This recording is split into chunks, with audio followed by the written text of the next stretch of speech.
All right, let's see. Let's see if we can make this work here. We trying something new today, guys. So I'm on here just a couple of seconds earlier. Uh, trying to do something. Trying to do something. Y'all bear with me.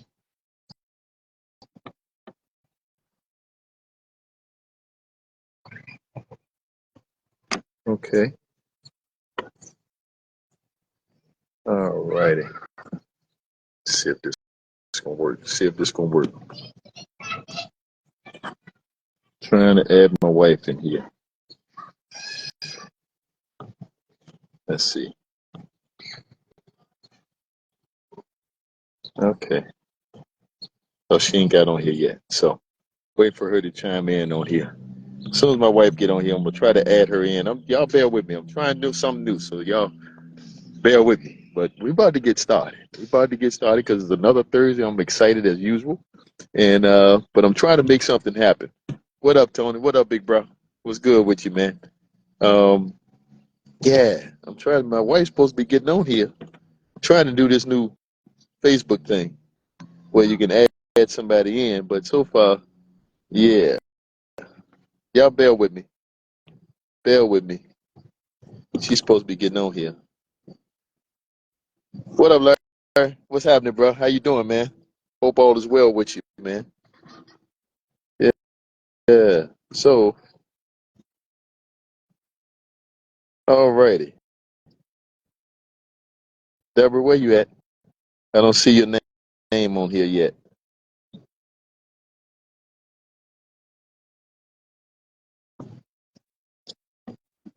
Trying to get her on here.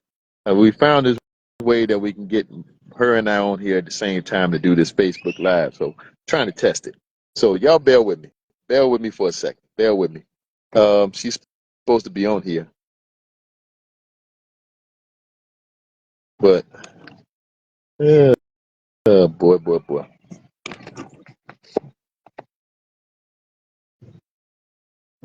Okay. Uh, uh,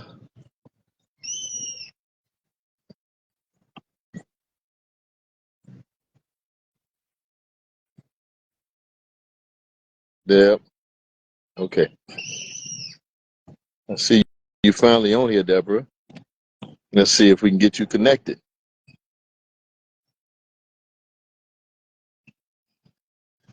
Okay.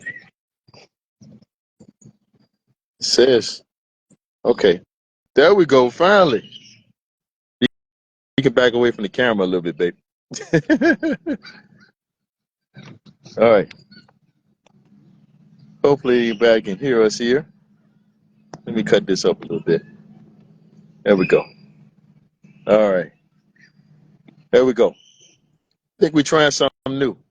Babe, can you back up from the camera a little bit? I don't know. Can you hear me?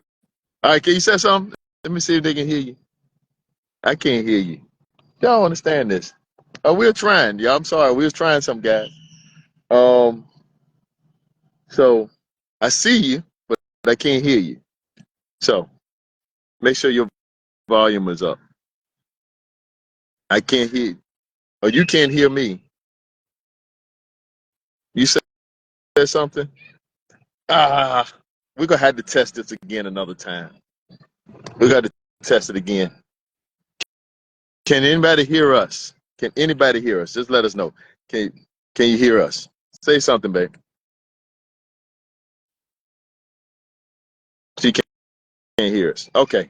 All right. We tried it. We tried it. We tried it. I don't understand it. Oh well, we tried. Okay, we're gonna try it again next time.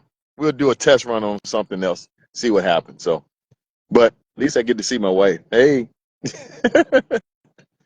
All right. We're gonna try it again next week. Okay. Because I don't think anybody's chiming in to say that if they can hear us or not. Uh, but we tried it. So, all right. Well, let's do this. Let's do this. All right. So, um, man, God wanted her on here. I really did. I really. But um, try to have my wife on here with me today, but that didn't work out well. We was trying this new Facebook feature, and clearly it didn't work according to plan, and now she's frozen down here as well. So, oh well. All right, we got to move forward. We got to move forward. So, hey, thank y'all. Um, so Yolanda, you can hear me, but you can't hear my wife. I'm assuming. So, well, appreciate you letting me know that. So, we're gonna try it again. We tried this Facebook thing. As clearly you can see that she's on here, but I think she done got frozen or whatever. So, oh well. We're gonna go ahead and uh okay. So we'll try it again next week. We'll try it again. Ah, shucks, I want her on here. But anyway, because I thought this week, ain't no thought. I always want her on here. But appreciate you, Yolanda. Appreciate it. We tried it. We was trying something new. We got her on there, but we couldn't hear her. So I don't know what happened with that. Anyway, we'll test it out again and try it again next week. Okay. But so I really wanted her on here because what we're going to talk about today, and I know she had something, and I'm going to try to say what she was going to say because we did talk about it briefly, but I really wanted y'all to hear from her. But, hey, it's another Thursday. Welcome to the Anti-Negativity Network. We're back here to do it again on another Thursday, 6:30 p.m., here to make it do what it do. So, as we always do, let's go ahead and do it on the count of three. 1, 2, 3. 1, 2, 3. 1, 2, 3. All right, let's do this. So again, I apologize. A little late getting started. We was trying to make something happen with this Facebook where you can add someone in and you can actually hear both of us. But for some reason, you couldn't hear my wife. You can hear me, but you couldn't hear my wife. And so we tried it. Oh well, we'll try it again. We're gonna see what we can do to make it happen next week. But hey, so here we go. We are in this week. We are in Genesis chapter 23. Last week we was in 22, and hopefully you got something out of what we talked about last week, and hopefully you're continuing to press forward and understanding that it's not always going to be easy for us, okay? But you just got to keep pressing. Just keep pressing, okay? Just keep respecting your grind, okay? Keep going, keep pushing, keep asking, keep praying, keep fasting, keep interceding, keep whatever you got to do. Okay, holding your peace. Hold your peace. Okay, I know you feel like you're a pressure cooker right now, about ready to bust. Hold on just a little while longer. Just hold on. Okay, he got you. I promise you, he got you. But this faith thing, man, faith, faith is it's how can I say it's a beautiful thing, but it ain't easy. Okay, having faith is not easy because we are creatures that love to be in control. First of all, we like to control everything from beginning to end, right? And faith is causing us to have to give up control. That ain't easy. It ain't easy. And as we talked about last week with Abraham, and his faith got tested. His faith got tested like I don't think anybody's faith has ever gotten tested. And so, but it was, my gosh, I can't even imagine what he had to go through to get his faith tested. But we all go through some kind of a faith test. Okay, our faith is going to be tested. Okay, now, how far are you willing to go with it? How far are you willing to absolutely trust God? How far are you willing to push it to the very last nth degree, the very last moment, the very last inch, the very last mile, the very last whatever? How far are you willing to go? Because some of y'all are just there. And you done heard that before, but it's so true. Because in some things in our lives, some things going on in our life, we are just that far away. But then we bail out.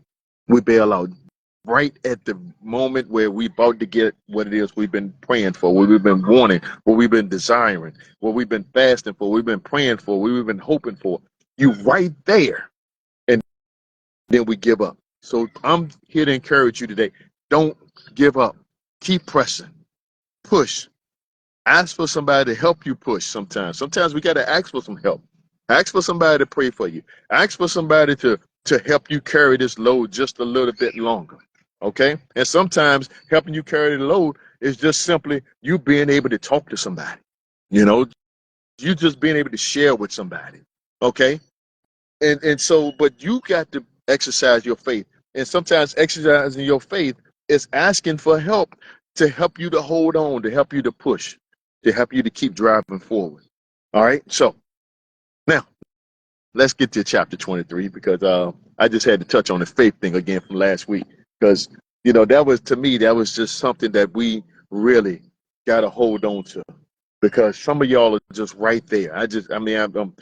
You're just right out, and I don't want to sound like a broken record or sound like this is something that you ain't never heard before. Y'all done heard this all the time.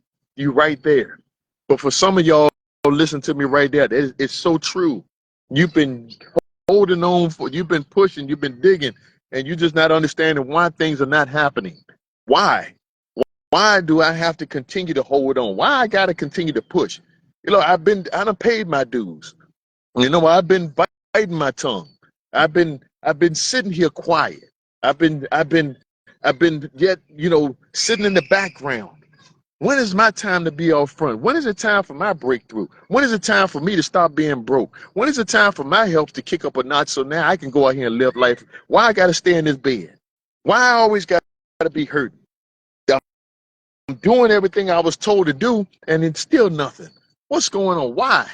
Why I got to continue to endure this pain? Why I got to continue to endure this hurt? Why is always me getting the short end of the stick? There's somebody over here that's doing something dirty, trying to call it clean, and here they living the big life.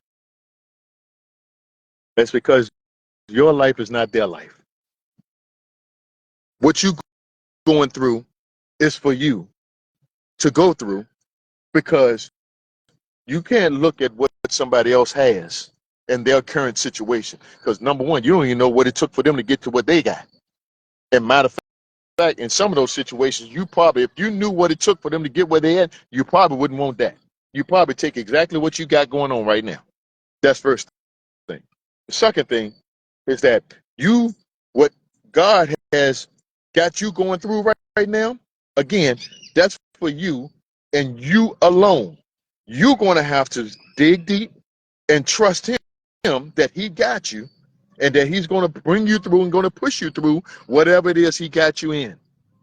But if he got you in it, then that means he's going to make provision. He's going to make a way for you. He got you taken care of. But now, are you going to continue to doubt, or are you going to continue to push and know that it's all working for your good? That's what you got to do. All right. I know I'm supposed to be moving on to chapter 23, and that's what I'm going to do right now. That's chapter 23. And here in chapter 23, Abraham now is going through a tough time in his life. Because now, Sarah done passed away. So Sarah passes away. And Abraham, being the husband that he is,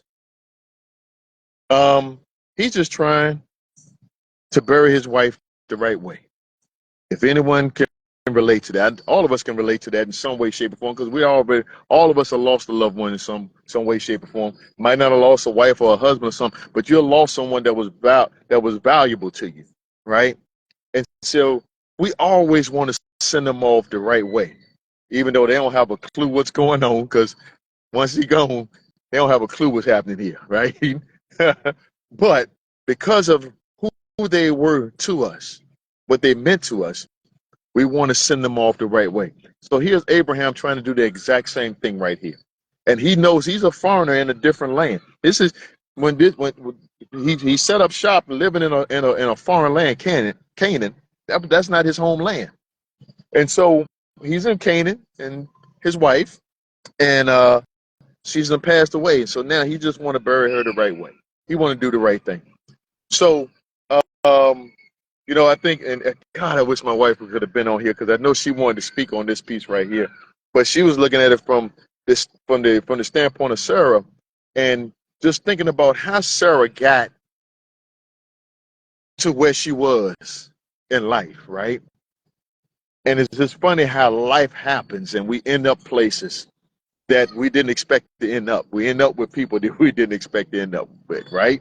You just think about marriage in itself and how you met the person that you married to, or whoever you have a special relationship with. Some of your best friends. How did y'all meet? You know, And it's just amazing how life happens. And in the course of life, and the next thing you know, you get connected with someone for life, pretty much, right?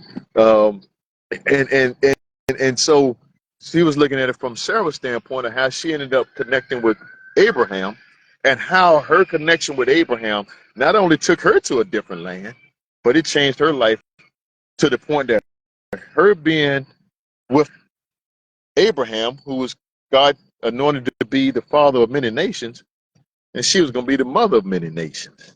So just imagine how her life changed and how her life evolved to become the mother of many nations. So, but again, Sarah has passed away, and so Abraham is now in the foreign. Go ahead now. He's in this foreign land, and now he's just trying to do a proper thing. He just want to celebrate his wife and bury her the right way. But not only that, he wants to make sure that his family, not only himself and Sarah, but his kids, that they have somewhere to be laid to rest in honor, right? And so he's before the people in Canaan, and he's asking them, "Hey, please, can you sell me some land so that I can bury my wife the right way, so I can bury her properly?" And they like, "Yo, no, man. Hey, just because of who you are, man, and the relationship we got, look, just go ahead and just pick whatever you want out here from all of us. Wherever you say you want it, let us know, and we're going to give it to you just because of who you are." You know, they recognize that I guess you can say, the call on his life. You know, they could recognize that. And because they could recognize that, they respected him. Okay? And because of the respect that they had for him, they like, look, just say where you want. Just let us know what land you want, and you can have it. Man, we ain't because of who you are and what has happened, we just gonna give it to you. And he's like, no, no, no, I don't want that. I want to buy it. I want to buy it. And they're like, no, man, look, who you are, what has happened, and what we have seen. No, man, and the relationship we got. No, man, I can't dare charge you for that. Abraham insisted, no, I am going to pay. I want to pay. Let me know how much it costs. So it's like, all right, okay, 400 shekels. He named his spot that he wanted, and the guy said 400 shekels. Now, I looked that up. That's not a whole lot of money in today's time, okay? But clearly, that was a lot of money back then, okay? But 400 shekels is like 100 some dollars today, okay? I just looked it up. So, but, so you like $100, not a lot, but you got to understand, back then, you know, that was a lot of money. That was a lot of money. I know we can't fathom that today. We can't even understand that $100. But I know one thing: if I took $100 out of your pocket right now, I know you would have a problem with Ron, right? So it is a lot of money. So that $100 do matter, okay? Because if I took it out of your pocket right now, you're gonna have a problem with Ron. So $100 do matter. But anyway, so Abraham like 400 shekels. All right, I'm gonna pay that. And so what I want us to get out of that this week, what I want us to get out of the fact that him being insisting on paying when they want to give it to him, he insisted on paying. And the reason why he did that is because some things is worth you paying for. Some things, because had he, I think what I got out of this too, just thinking back, Abraham had to deal with the king of Sodom back in the day when he rescued Lot. Okay, he rescued Lot, and the king of Sodom came back and came to Abraham and was like, "Yo, let me get my people back. Let me get my stuff back." Right? No, he's like, "You can keep the stuff, but let me get my people back." Right? And Abraham peeped his whole card. It's like, "Yo, no, you can take it all. You can take the stuff and things and the people, because I don't want you to have the opportunity to say I'm rich because of what you gave me." Okay? Oh, and it's not that he really gave it, because Abraham, by defeating those kings in the war and rescuing Lot, he inherited that stuff because he won the war, right? But then the king of Sodom want to come back and get his stuff back that Abraham won. Anyway, that's another story for another day. But understanding Abraham, this is something Abraham has done, dealing with people right there. And just didn't want to have that king have something over his head. I think the same thing happened right here, is that he didn't want them to say, hey, I gave you that land and then come back and take it. Or could be able to walk around and say, yeah, we gave Abraham that land. He just didn't want nobody to be able to say, I got that. Or even say this, that, oh, let me get that back. Let me get that land back because it don't really belong to you anyway. Show me the paperwork. Show me the paper, right? And so Abraham was like, look, I insist on paying for it. That's what he did. And as a result, he purchased some land that he could lay his wife to rest, and future down the road, he could have land that he owned for his family to also be buried, himself as well, right? So my question to you is, what kind of assets do you own? What do you own? Okay. Yeah, I'm talking stuff and things today. I'm talking a little bit about stuff and things because it's something when you own something versus you renting or you borrowing or somebody lend it to you. You might want to start taking count. What is it that you own? Abraham saw the importance of owning this land, not borrowing it, not using it. Let me hold that for a little bit, and being on somebody else's terms. Abraham insisted on paying so it could be on his terms. He could use it the way he wanted to use it. And now he's owning assets. What do you own? Start taking note. I don't always come on here talking about stuff and things and owning this and having that but sometimes we think the stuff and things that we own that's high value. Like your clothes don't matter, right? Let me ask you a question. Let me say it like this, and I'm sorry. My mind going 1,000 places a minute while I'm saying this, but I had a question right here. Let me ask you this question, and I'm gonna get out your way right here. What do you have that can't be taken from you that people will pay you for it if you sold it?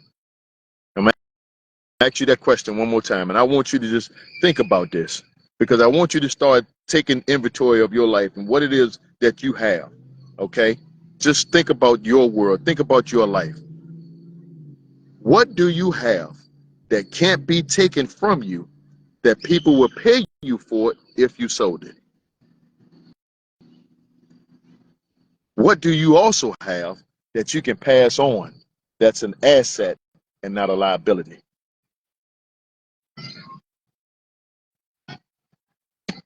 It's about your legacy. It's all about your legacy. What difference are you making? That's all I got for you this week, guys. That's all I got for you. We're going to try it again next week to have my wife on here. We tried it this week and it didn't work out according to plan, but we're going to try it again next week. But again, I just want you every week. I'm always on here trying to encourage you to step out there, to push, to try to achieve some things that you really want to achieve. Like those things that's been on the inside of you burning, like you think about it all the time. But you won't pull the trigger. You won't take that first step. You won't make that first move. You got to make that first move. And I'm encouraging you to do so. Some of you want to own a home. Some of you want to have some land. Some of you want to have stuff and things that's of value that you know that you can pass on to your kids. But I need you to seek God first, and then you start doing your homework, okay? Start figuring out how you can start to chip away at it and get it. It ain't going to happen overnight. It can, because we serve a God that can do anything. He can do above it all that we can ask or think. So we do serve that type of God. But we also serve a God that's also going to make you understand that you got to work for some stuff. Work for some things. You might have to make some changes in your life. You might have to sit down and talk to somebody about your finances. Talk about your financial situation. Stop trying to put it in the mattress or whatever. You need to go sit down and talk to somebody, and let's see what's happening with your finances. Doesn't hurt to talk. Doesn't hurt to go get some understanding, because it can lead you to exactly what you want. All right, that's all I got for this week. I appreciate y'all. Love you. As I always tell you, pray, plan, prepare, proceed. Go make it do what it do. I'm gonna see you next week at 6:30, and prayerfully I'll be doing it with my wife. Love you. See y'all.